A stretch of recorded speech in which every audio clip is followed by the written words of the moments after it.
బాదం పప్పులు ఉడికించి తొక్క తీసి పాలతో పేస్ట్ చేసుకోండి. తర్వాత పాలు యాడ్ చేసి ఉడికించుకోండి. ఇలా బాగా కలపండి.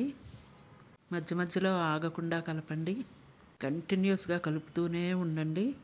అంతే, దగ్గర పడిపోయింది. ఇప్పుడు బ్రౌన్ షుగర్ యాడ్ చేసుకోండి. బాదం పప్పులు 1 కప్ అయితే పాలు 3 కప్పులు, బ్రౌన్ షుగర్ 3 కప్పులు తీసుకోవాలండి. కలుపుతూనే ఉండండి.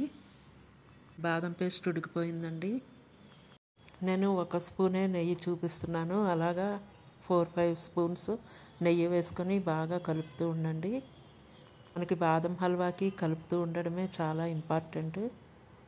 ఇప్పుడు ఇందులో ఇలాచీ పౌడర్ కూడా యాడ్ చేసేసుకోండి. ఇలాచీ పౌడర్ చేసుకునేటప్పుడు కొంచెం షుగర్ కూడా వేయండి. నెయ్యిలో వేయించిన జీడిపప్పులు కూడా యాడ్ చేసేసుకోండి. ఫైనల్గా ఫ్రై చేసిన బాదం పప్పులు వేసుకోండి.